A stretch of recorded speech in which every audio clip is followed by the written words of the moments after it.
how the people who are responsible for marketing can be people who are not responsible for sales. They gave us 2.5 million euros to spend. Radio, TV, advertisement in the buses, etc. So we simply piled the money, put gasoline on, and put it to flame. I won't work with anymore. And working has to be fun. It isn't simply like end it. I have to build a company what I own where I'm not the machine. I own the machine. And also it has to, the values behind that company has to be based on something real. I want to build the best agency. How did you go about that to finding people? At first I didn't. Is everyone thinking at all? Nobody has asked from the us who are in the sales. Do you? Because the amount of leads or quality didn't increase.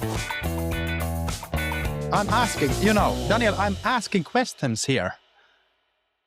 Olli Junes, welcome to the first ever episode of the Resaco Podcast. Thank you so much for joining me today. Thank you for you having me here. Thanks a lot. It's kind of like hosting you at your own house, right? I don't know. I'm also working here. It's like I have lost myself 2 times into work, so this is there's not going to happen the third time, and that's why. Yep, I'm also working here at this company called Resaco. All right, then something that I'm kind of been curious, even though we have plenty of conversations, is where did this drive or obsession for sales-driven digital marketing come from? First of all, you can see behind me like 2 meters of books from like about sales in Finnish and in English, but I have a background in sales and I have the like possibility to have infinite amount of money to spend for marketing. And I noticed to have that same situation in many companies, I noticed that the amount of money that you have is not related to results that you get out. And that's why I noticed like, what is the, is there some kind of receipt behind to get results? And what are the results? And when I kind of transitioned from being a salesman to sales director, you will have more responsibilities, of course. And when you are, for example, responsible for like 10 million euros of sales, you are not interested about how much the people spend on the, for example, field using the lapio. What is that? Shovel. Shovel to dig. I'm more interested like what really happens, what are the results that we get out. And I noticed that there weren't any digital marketing agencies that fill up like my needs for or kind of standards for good digital marketing agency. Own goals for that were simply like a marketing's purpose is to make sales. Period. So, and that, of course, like in ice hockey, there is a guy who makes the goal and a guy who is doing giving the puck. And that's why I noticed that there is this, it's so like old saying like they have to work together. Yes, but show me a person in marketing who really has done sales. Because it's uncomfortable and you get sweaty and it's much easier to like drink non-alcohol IPA or like vegetarian hamburgers and life is easy in Helsinki. And that's why I was like I got so pissed off, and that's why that's why I arranged it, and now we are here. So after 4 little bit over 4 years. Well, I mean, that certainly seems to be a majority of the case with a lot of the marketing agencies that you see out there. Kind of seems to me that, I mean, and this is also obviously from having conversations with clients, that kind of seems to me that there's the agencies that are sort of want to become popular for providing visibility, but not necessarily sales. And sometimes I think that's one of the main problems why our industry has such a bad reputation, right? I don't think all agencies are bad. Sadly, you always hear about the negative ones versus the positive ones versus the ones that are actually making an impact. Was there some kind of hard sales or business lesson that you learned that sort of told you, hey, well, I'm not finding any solutions in this thing that I need. I should create my own. And what was that like for you? Luck in what? I mean, obviously you spotted a gap in the market, given that marketing agencies were not really sales driven, right? So it's always, one thing is conceptualizing it in the mind, and the other one is actually putting it out there into the practice and actually building it. So what was the building like for you? Yeah, because I didn't found actually the gap. And then I got like so pissed off. I had this, wait a second, blue ocean strategy. So how to find the market when the market is very saturated. And then I noticed like, of course, because I'm from Lapland and I'm uneducated. Am I the stupid one who is thinking about these things, speaking the hard truths? And I have this saying, like, it's easy to pick up mushrooms from the forest when it's autumn, but try that when it's winter, spring. It is it.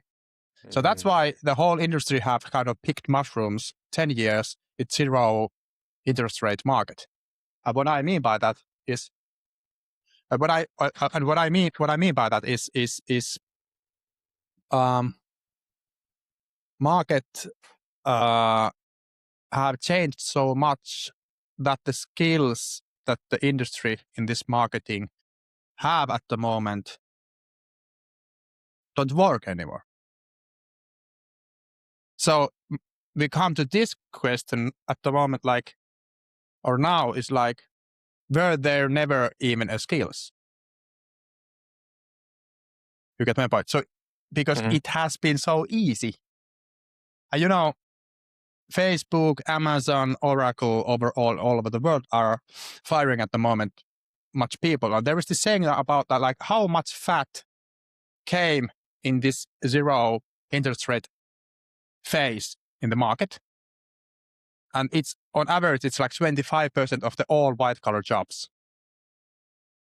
And that's why it's like the market has we have kind of take the air out from the market, if you think about market as a balloon. So we have now taken away that, but overall in history, it's like in 2000 year interest rate has been like 4 to 3 years from the age of Rome. And what I mean by that, the market where we both have grown up wasn't a real, because it was fed by like Fed and this who decides the interest rate for banks. It was fed by Fed. and that's why, what is this crisis, or is this crisis overall? So it's marketing at the moment is working like it should be. It's cleaning itself. And that's why I simply came like, as a sales director, I simply want leads. Because if I want to make goals, someone has to pass me. Is it pass the right for sure? Yeah. Pass the buck. So I cannot make goals without those passes. Easy. So what the fuck you are talking about, like impressions? About conversions which aren't right. It's like 20% what we do is like measuring what the end results. And that's why, like, I am the stupid one. Still, I think I'm the stupid, but I want to learn. But I have found that the people really have done good results, or are good, or are pros, or are experts, etc., who have knowledge and all these degrees don't know what to do. So I think nobody knows. Or do you? We'll never know. Yeah, that could be a case. Sorry, I'm a little bit emotional, but it's here we are talking about like in the heart. Now we are in the heart of Resaco, like what we are doing. So if you are not getting out the results that you want, what the fuck you are repeating the same? Yeah, and I think this has been sort of kind of maybe like a never-ending problem, right? I mean, marketing has always had sort of a not a negative connotation, but it's always very hard to have to convince CEOs why marketing is important. And that has been a tale from ever since I can remember, ever since I got in the field. Now, whether it was back in the 90s, in the 50s, early 2000s, but at this particular point in the new era of marketing and digital marketing, what do you think so many companies are still getting wrong about digital marketing? Are like our clients, like overall, Yeah, I mean, overall, I mean, if we think about the current digital marketing industry and the companies that we're trying to serve.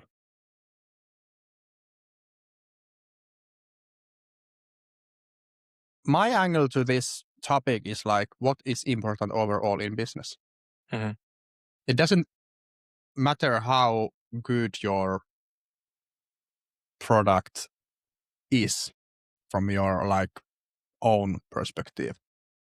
If it doesn't sell, the market doesn't value it.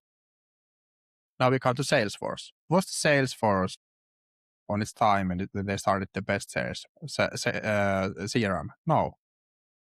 But did they have the best sales system overall? SDRs, salesmen? Yes. So you think about, does market value this product? This like what helps me to get better strength in my forearm.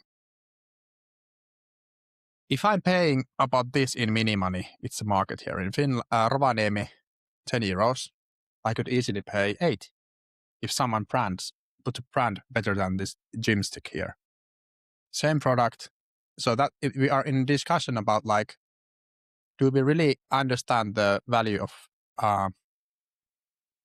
like brand? And I was 4 years ago thinking like when you mention a word brand in the same room, I used to count to 10. You have 10 seconds to go out from this room. Why? Because only brand doesn't pay your bills, but brand connected to good sales does.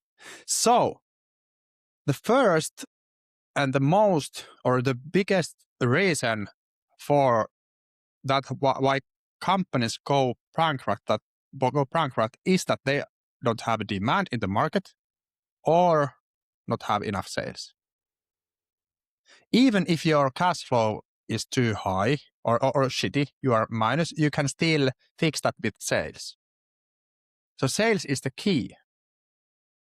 But if the market was booming, when like the past 15 years, what really was booming? It was simply the banks who gave loan with the minus interest rate. Because now it isn't booming and the air has gotten out from the balloon. I think like now we have to focus to that what matters in business. And that's not brand, that's sales. But brand affects the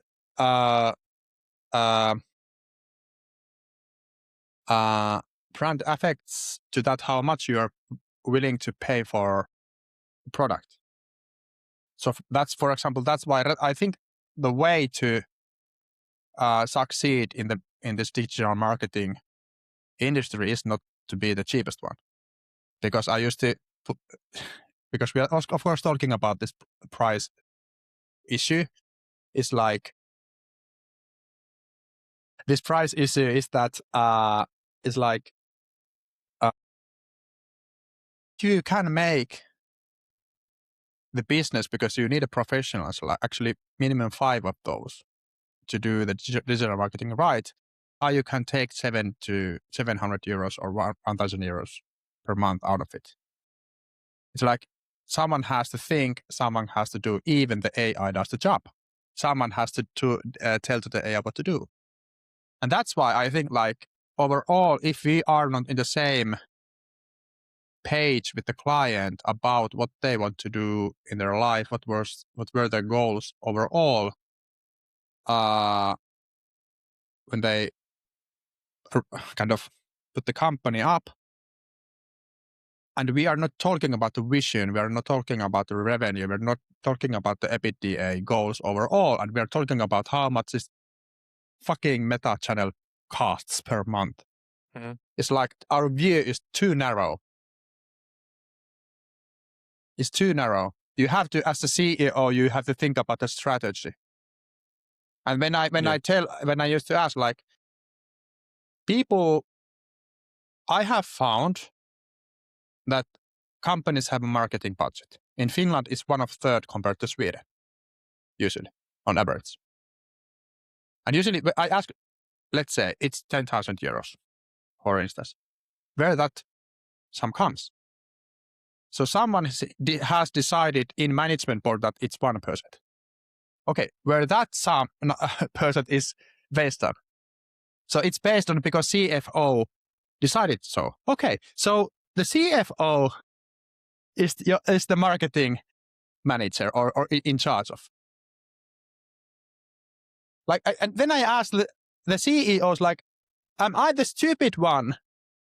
How many meetings the CFO is sitting there because he has made the decision to give the resources? And I'm asking here because I'm the stupid, because I don't get, because I have made over 2,000 sales, like closed deals, met over like don't count anymore, but it's like 6,000 to 7,000 met customers, and done this over like 15 years. It's like you are not following like any rules when it comes to business. No, even better even when you go to car, you know where you are going. But in business, you don't see how much like fuel you have in the tank. It's like we have to go to the basics of the business.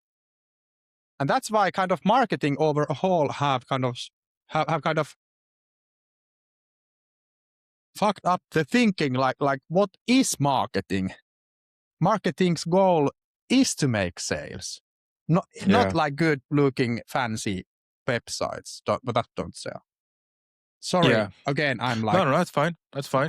I think, yeah, what I'm trying to pick here, I think it seems to me that there seems to be like a big disconnection between marketing and sales in a lot of cases, where the marketing agencies or the marketing departments are not bold enough, for lack of a better word, to want to get themselves fully involved in the sales process. So basically, all they're doing is, okay, we're going to give you all this visibility, but it's your turn to close the sales, but not really taking full responsibility on the cycle. And I think that's maybe the fragmentation that you're talking about. There's a disconnection between the marketing, between the sales, and also the financial heads. I mean, the financial, the CFO, most likely, he's just looking out for his job. It says, why would I risk my position into giving you extra budget? Because what if you can't deliver? Right? It's that one's a tricky one. That one's a tricky one, especially here in Finland, right? Exactly. And we used to count to our clients like when you give us €1, how many EBITDA euros you get back, and the ratio is when you give 1 to us is you get 6 back. We can follow the lead to the CRM and how much sales do you do. But still, if we can double the amount of leads and you don't double amounts of the sales or 1.5x, we have to fix that issue there. Okay, that's an interesting point. Taking into consideration the philosophy that you have between sales and marketing and how they should work together, does that also influence how you onboard clients? I mean, if you see that a potential client doesn't have the resources or know-how to close deals, is that a deal breaker for you? No. See, like even what I have found from the same amount of leads, it was like 7 years ago in my the company where I was working. There can be from to the same leads difference that from the 100 leads, one salesman does like 10 closed deals, and other 2 or 1. And when you go over like 100 leads or 1,000 leads, you have to think about like the whole sales as a one process, because like overall, we know from the Gartner researches who have done a lot of researches in B2B and B2C says that customer overall wants to go 80% on its own in the sales process. And the salesman has to kind of know the customer needs. So you really have to give value a lot. But if the customer has spent like, we have to think about like they have spent in our content minimum like 30 minutes. 30 minutes. If you start a timer, 30 minutes, it's quite long time. So 30 minutes they have watched the blog post, YouTube, podcasts, etc. Read like customer stories, whatever. And then they come to this meeting where you are unprepared. That's why the conclusion for the sales director like Resaco is shit, because we don't make sales. If I wouldn't never have been sales director and done sales, like you are shit because your thinking is shit. You don't think actually at all. Can you show me the CRM and all those leads are on like not met or called, or they have ended to contact those after like 3. That's right, like 3 times, or they make an offer but don't follow up the offers. So we're talking about the basics here. Basics still. So I think that this era when you think about like marketing is so easy and sales is so easy, okay, do it. Because, and that's why it's like, you cannot talk about sales at all if you never have done it. I cannot I can't talk about what is it to live in Helsinki because I have lived there. I've lived as well in Jyväskylä, Pori, Tampere. I know. So that's why I can't say some of the things, but it's like, if marketing, overall the question is, biggest question is this like, how the people who are responsible for marketing can be people who are not responsible for sales. Mm-hmm. Because they can think about, for example, in my former company where I was working, like because there was a fusion in the company and they gave us 2.5 million euros to spend. Radio, TV, advertisement in the buses, etc. So we simply piled the money, put gasoline on, and put it to flames. And the end result was like brand awareness increased from 10 to 12.5%. And it cost 2.5 million. So how I know? Because I was the best salesman in that company. I was simply thinking like, how can this be possible? And they think who spent the money that they're doing good work. What happened in 5 months? They all were fired. But after you have seen in the same company that 4 times in a row, you start to think like, it can't be I'm the stupid one. Well, like is everyone thinking at all? Nobody has asked from us who are in the sales, what do you want? Because the amount of leads or quality didn't increase. I'm asking, Daniel, I'm asking questions here. So, and that's why I was like, if I'm kind of putting up a marketing agency, I can assume how it has worked. It's perfect. We can assume if someone has done something, let's say 30 years in a row, Mm-hmm. I cannot follow the rules that they are following. And that's why Resaco is here. So I simply, and I don't, marketing managers usually, I like the people, but they don't like my philosophy because it stinks sweaty and yeah. I think a lot of times the focus shifts to something else. I mean, I've known you now for a while, and I know the way you speak, and sometimes people can lose the value of the things that you're saying because they're focused on something completely different, because maybe they're focusing on the fact, maybe they don't like the way you speak, maybe they don't like how direct you are, and they completely miss the most important message, right? That comes back with the experience. Now, something that I want to get into is, okay, you decide to form this agency. Now, you mentioned something very important, that in a lot of these agencies or even companies, a lot of decisions that are being made are made by people. So, given those things that you had noticed, and given the fact that you live in Rovaniemi, right? Perhaps the talent pool is not that big.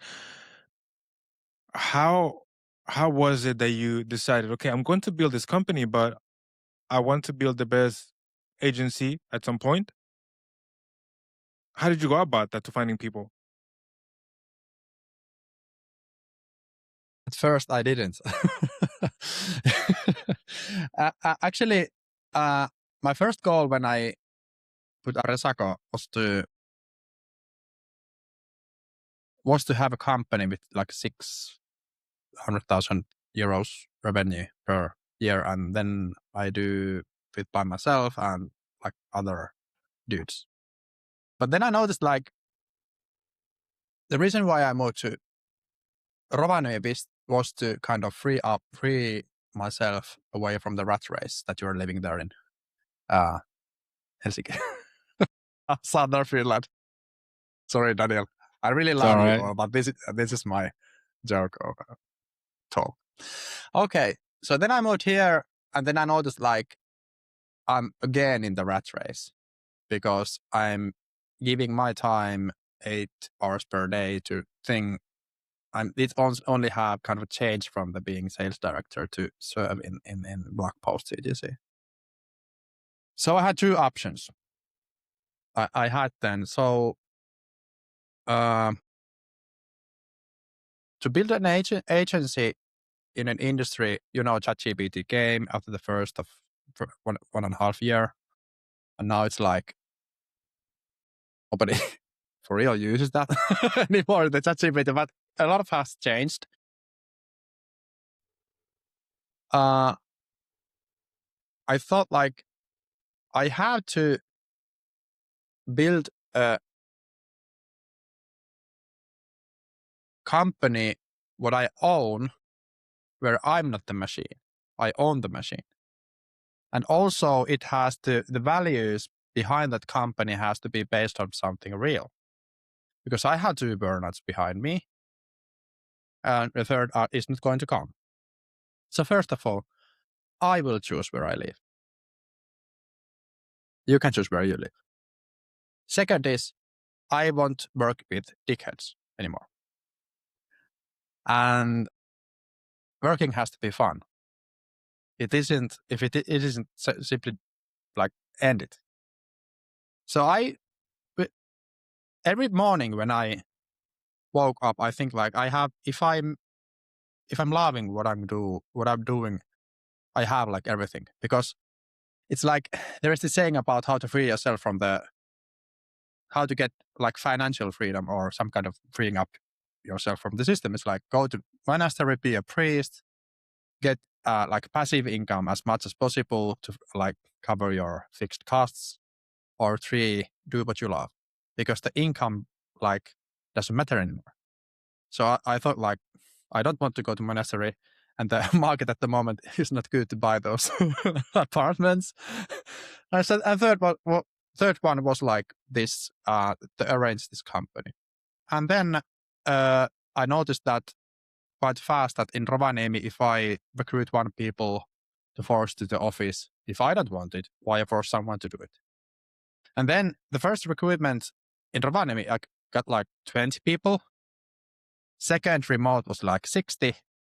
And third to fourth, it was like 200 people. So the pool of people got 10 to 20 times bigger. Simply said. And then if I can do remote work, there are a lot of kind of questions related to like, do this work? Why it doesn't work? People are lazy who live in Spain, etc. But if we dig a little bit deeper, that thinking, it's based on thinking that is old. For example, you are a good example. I am a good example. I'm a lazy. I don't know, maybe. But does it mean if I live in Rovaniemi, I'm lazy? Stupid. If you're thinking, like your thinking is lazy, if you think like so. Mhm. And the world has changed a lot. And maybe it also because when I was 16, I arranged my own, put up my first company. I was a photographer. I got my clients. I was blogging and doing the Facebook when it worked to share things there. Doesn't anymore. And I did that 7 years. So I have seen that by myself, but like there wasn't any company in Finland, or if there was, tell me, whose culture is based 100% remote.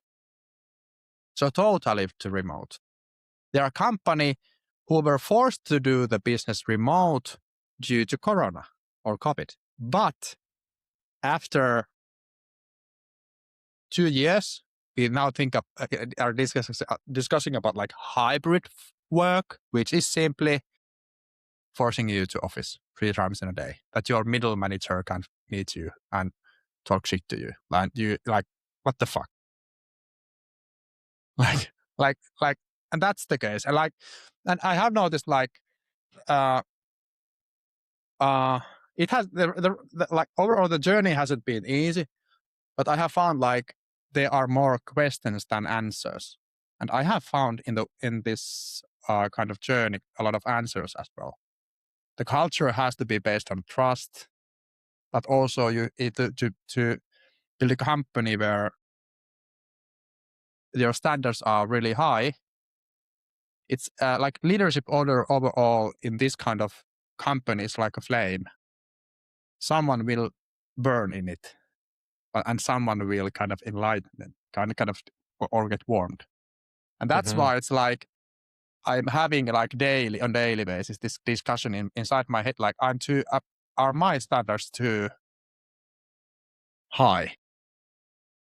But I have found that there are people, if we take the analogy from NHL, for instance, like there are people who want to play hockey.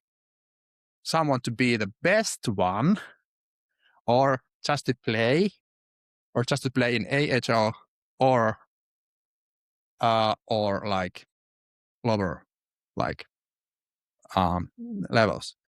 And that's why I have these standards.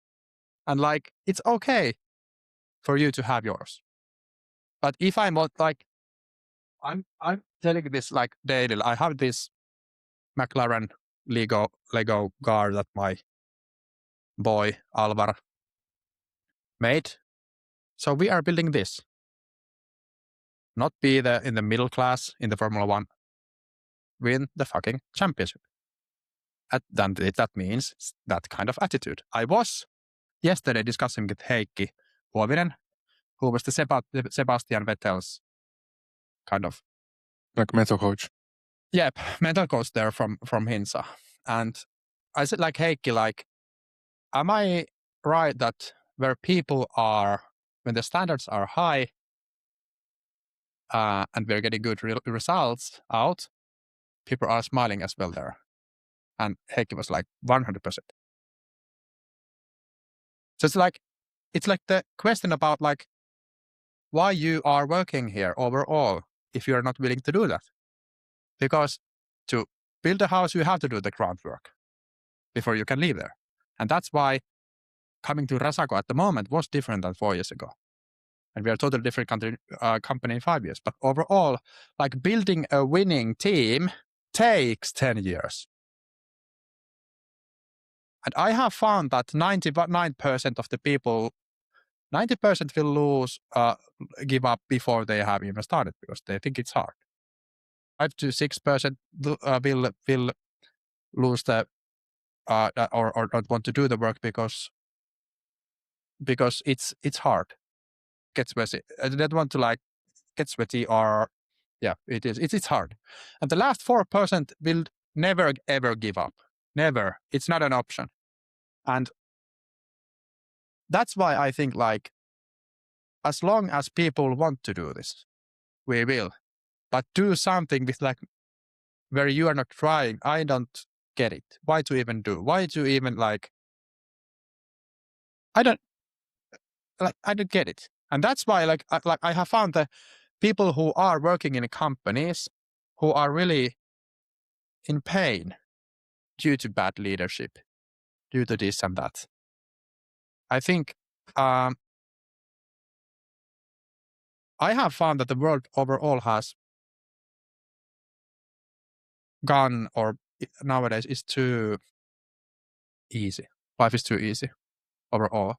And we are so lazy overall, like, and we think like hard working is toxic. Do you say like to your grandparents, like who built this country, like, your work was toxic?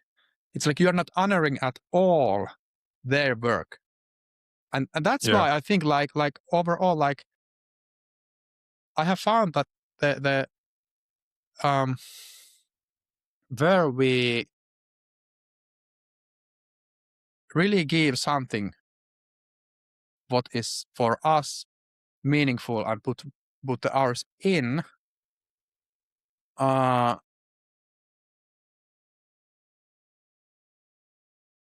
simply said like profit and fun. Yeah,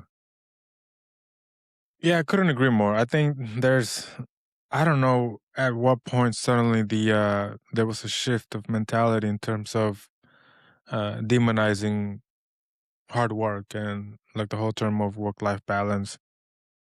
I always put it this way. Like, I think you can't have a work-life balance if you haven't ever pushed to your absolute limits. How can you know what balance is if you haven't really pushed yourself? Exactly. Right? So I think maybe those kinds of conversations are for people maybe at later ages that have already worked a lot, where you can search sort of a, not even work life. I call it life balance. Like work is part of life. Exactly. Right? How you balance. If you haven't noticed that you used actually the main hours of your day in work. Exactly. Not the opposite. Exactly. But it is important that you have to push yourself to the absolute limits to know where the limit is, so that you know where you should put the balance. Yeah. And I always use the analogy of a sports person. I mean, if you get a regular person to run a marathon, most likely they're going to burn out in the first 10 kilometers. But if you can train yourself to be able to run half a marathon every weekend, most likely a marathon to you is going to be like a walk in the park at some point. So it's also getting yourself to that point. And I think whenever it comes down to working with people, those are some good sort of signals that you kind of like, working with the right people. They have to know what they want. They have to also be humble enough to accept what are the things that they don't know, but they should be willing to develop those things. Yeah. So on that note, what is something that you look for in the people that you have been hiring ever since you started? I have noticed that I can teach a lot to people, and also in the age of AI, Claude can teach you as well. So you are basically sitting on the shoulders of giants because of the AI is giving you all the information here. It's simply, I can teach a lot. Resaco can teach a lot. But I have noticed I don't believe in motivation anymore. Like I cannot motivate people. People are actually there was this Jim Collins book, Good to Great. There was they went through like 2,000 pages of about like motivation and where it comes from. And in this book, they said it was like the whole point in the book was like only thing that you can do as a leader is to demotivate people. And how to do that is to ignore the brutal facts and the reality where we live in. But motivation overall is like it is or it isn't. When the new guy or woman comes to the company work, they are like full of positivity and energy. But overall, it's like being in a relationship. In the first weeks, we will show the best of us. like table is clean, etc. But after months, you start to see this thing where we don't maybe try enough, and the real standard starts to show up. And then it's all about attitude. It's like when you are having with people the discussion like I'm having with my kids, like, Father, do I have to really clean this and that room? I said, like, I am not having this conversation. So if I'm not having this conversation with my kids, am I having this conversation with educated adults? Like, do I really have to do my work? Do I really have to reach my goals? Do I really have to think? Do I really have to this and that? Yes, here, but no, maybe some other place. Mm-hmm. Values are in our page. You can read those. If there is a trash in the floor, pick it up. Don't tell 4 people about it. If a trash is tomorrow as another trash, ask people, what the fuck is happening here? So it's like, I have found, it's like why we are doing how we are thinking, are doing things like, it's also like kind of, sorry, I don't want to like flex with the books, but this is the most meaningful book for me. Thinking Fast and Slow by Daniel Kahneman. And when I ask people, like, our whole life is so automated that we really don't think overall. And what is to think? What is to challenge your thinking? It feels like you are uncertain of things. And that's the price that you have to pay to learn things. Simply said. And like, think, do I have to think what I say to you at the moment? I think that I don't care what do you think about me, because that I don't care. I want to value people. I want to respect people, but it's my life.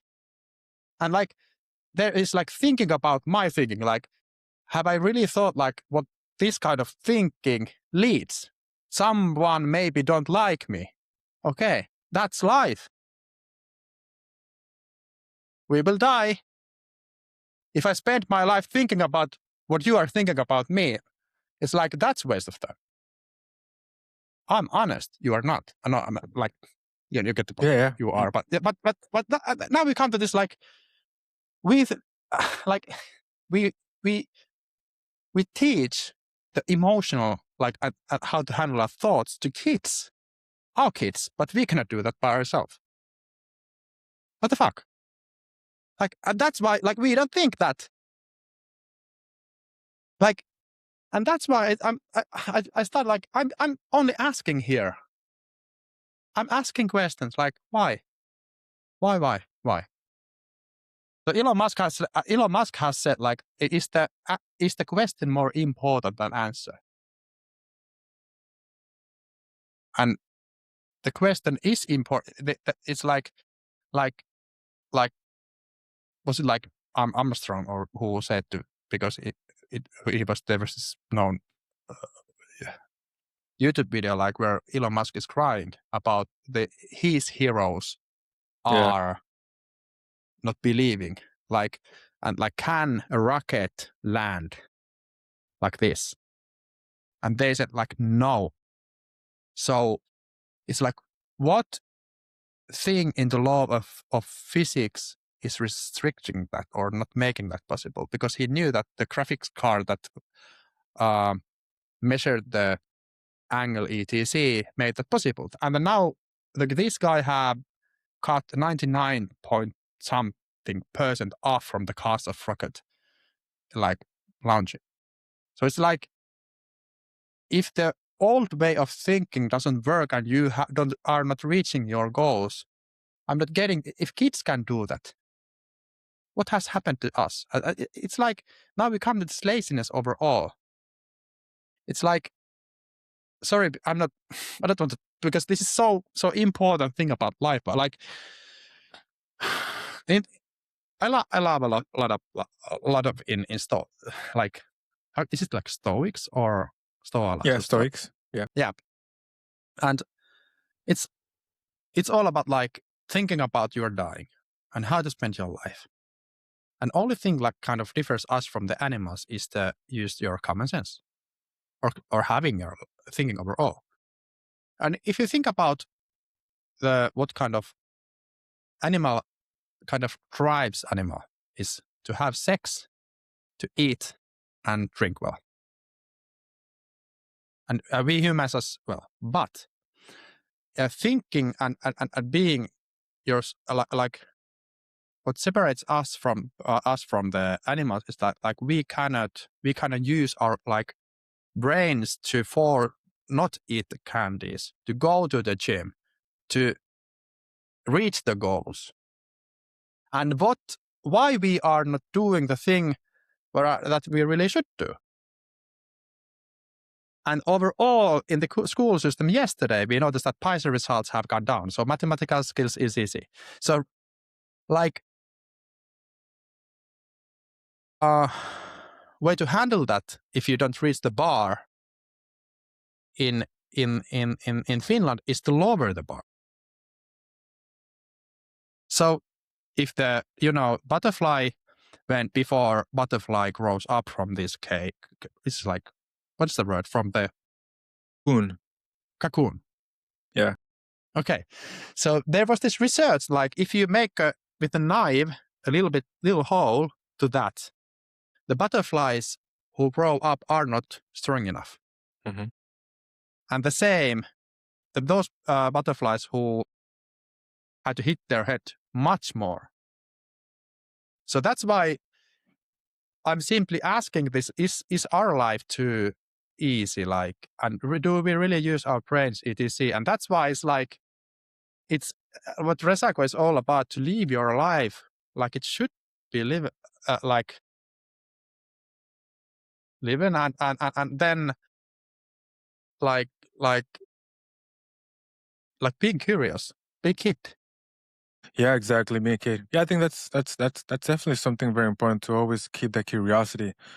And yeah, I mean, you touched on many interesting and important points. There's a transition of an employee whenever they join, they're super excited. They want to be super involved, and then somehow that dies away with time, for whatever reason it may be, lack of interest, or simply they're just showing their true standards. And I think that applies in general to the industry as well, right? Or even working with a client, right? At first, everything's very excited. As soon as you got that the first paycheck from the client, right? And then we start setting and forgetting those campaigns and whatnot. So obviously, and we have talked about this before, about the limited thinking, right? When the limited thinking sits in, then there's no more additional insights that you can possibly gain. Now, something that I wanted to pick your brain on is, I mean, I've been in the company for 2 months and 10 days, right?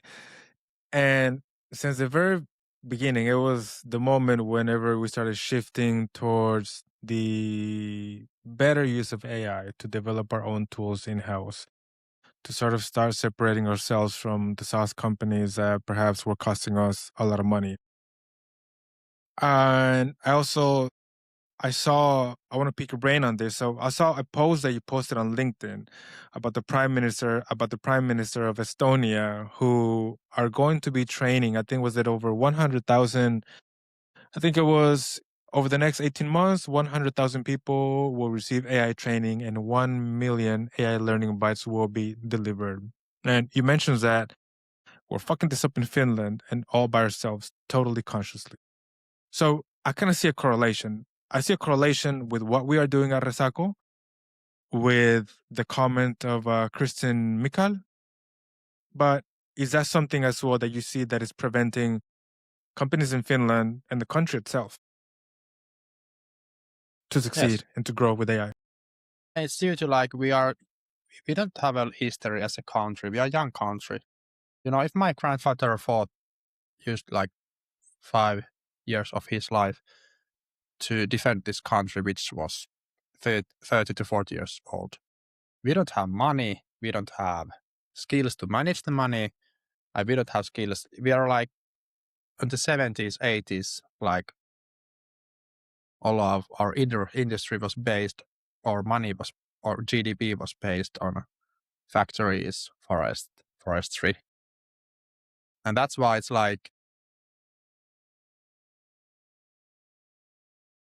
this is a longer discussion, but I don't want to go too deep. But we don't have the skills in country, because if we would be wise enough, it's the same thing. We are lazy. When I was an investment advisor in Alexandria, I really have a degree from the Aalto University from that. The debt that Finland had was 80 billion euros. I was yesterday going through the sales materials that I had to help people save money, invest to our huge to these products. And there I had news about what will happen to entrepreneurs and the pension debt or etc. We haven't done anything. And we have, in purpose, unconsciously missed the opportunity. And the people who are responsible for these choices are the people who got the benefits but are not willing to pay the price for. People are getting pension haven't paid that. And if you are under 30s, 40s, you know that. You should know this. If you aren't, you're simply so stupid. Go through it, simply Google it. Everything is there. And that's why I think there was this thing 15 years ago when Estonia changed their healthcare system from the pen and pencil and paper. And in Finland, we have used 1,000 million euros to about the system. And it still doesn't work. And, I don't want to even ask these questions. This is fully corrupted. Nobody is giving a shit. And that's because it's and we are in this cycle, 1,000-year cycle. Only that thing that has kind of lengthened or kind of put that a little bit longer is this. We haven't had wars in 50 to 60 years. And that's why all this shit that I don't want to go too deep hasn't happened. And that's why we are not willing to pay the price that our grandparents paid. Mm. And that's why it's I think it's better to be a soldier in the garden than be a gardenist in the war.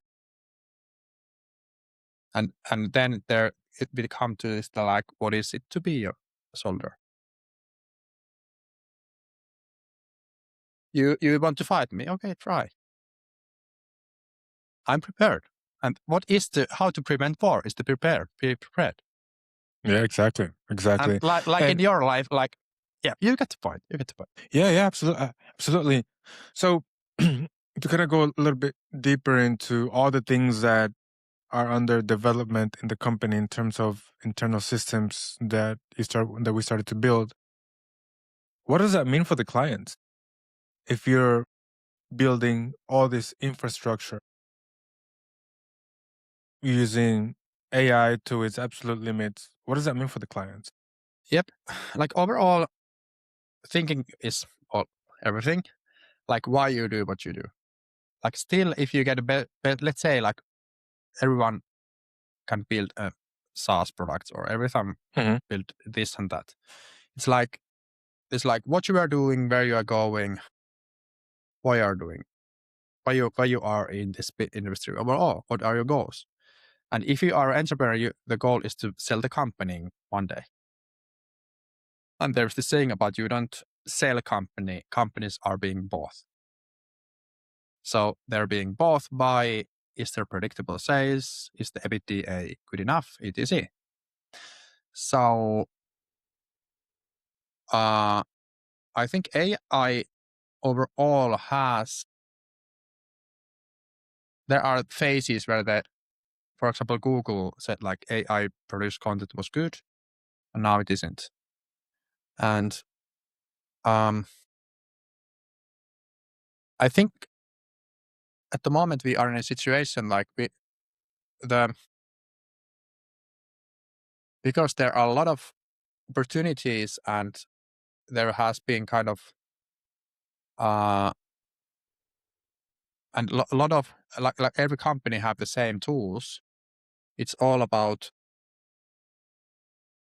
like, for example, when we come to content production, if you can produce 100 quality blog posts now, and if you can go through all your competitors' site maps and then use Ahrefs API to follow and find the lacks of the competitor in one day. We can do this in one day. What next? Because then we come to this fourth book, because now it feels like I'm flexing, but Art of War, Sun Tzu said like intelligence in war is everything. You will decide where the fight is being kept, and you will have the high ground. So it's like, because you have their opportunity, there is a fish in the river. Are you taking it out? So like Alex Hormozzi said, like there have never been better ratio for low risk, high reward. Because because at the moment, if Anthropic, OpenAI, AI, everything is like companies go down, all the technology stays. What we have developed, I think it is locally in our computers. And that is the crazy thing. I remember 28th of January when the OPEC law came. It was published like a little bit over 2 months ago. And that changed. Then I knew that this shit is real, because like overall this thing about like what is the singularity where the computers have enough knowledge about what to do, etc. Mhm. A lot of had changed after 2.5 months. Okay, OpenAI law was bought by ChatGPT, actually, and all the AI companies have developed their own kind of the same tools. So overall, I don't want to kind of say like I have played this whole game of AI like to the starting point. Like I know the tools, but it's like there isn't any like sense or like I don't get the point to build products that really don't solve anything. Mhm. It's like you don't want to build another Ahrefs. Okay, it already exists. Like you want to build websites very easily. Okay, the Wix existed. It has existed 5 years. So overall, like like what we did in Resaco, I don't want to publish this too wide yet, but we have this problem that we have 10 tools that don't discuss like this. And we have fixed that. So I know that already it's giving us competitive advantage because we have the knowledge. We have the intelligence. What Intelligence? happens? Yeah, intelligence. What happens in the market and in our company in real time. I discuss with my AI on daily basis. My kids know actually it's called Resacolle. Of course. I haven't yet trained my voice with 11 laps, but I haven't had time yet. Wow. Yeah, I think that's definitely some lessons here that companies, people, workers can take. Recently, now actually Resaco is expanding into the EMEA. What is the opportunity that you're seeing there? First of all, Finland, the country isn't growing at all. And second thing, we have had companies in the past years from abroad. So the value that you give is there, it really exists. And the idea and philosophy behind this, what we do is it's real. So there isn't a company in the world that is doing exactly the same to hospitality and resort industry that we are doing. Because what we have learned, because we live in here in Rovaniemi, we have specific kind of knowledge about the industry, where the money comes from, to this Lappish area. And after overall and the AI is also changing a lot. So the I think was like Booking.com and rental cars are the two biggest paid or customers for Google who are using paid advertisements. Booking.com. Booking.com. Yep. Yeah. They have their own team dedicated to Booking.com. Yeah. Yeah. So the point is I think because we have gotten good results, it's and but also it's hard because no one in this industry have never in Finland have gotten out from Finland. Every company has been bought, but not gone to abroad. SaaS companies have done that, but not digital marketing agents. So you see it as a personal life objective, sort of being the first man on the moon. Yeah, I think I'm happy at the moment, but I think that would be cool to have on our outposts in in Netherlands and in Spain. Yeah, absolutely. It's a cool thing to as a dream, even if it doesn't never happen. But maybe I will work hard to do that. Yeah, absolutely. We sure will. What's the bigger vision? I mean, where do you see Resaco in 3, 5, 10 years? I think we will be the biggest in Europe. Selling is the easiest part, but when it becomes a sales-driven digital marketing agency and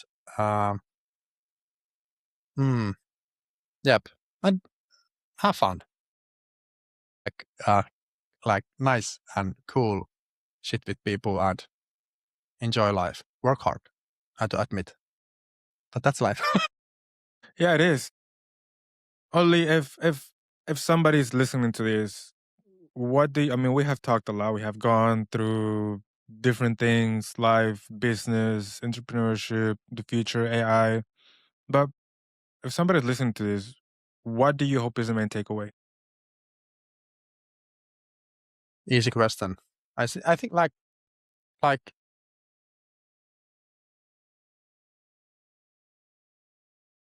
that's a huge question. There's going I think what Esa Saarinen said once.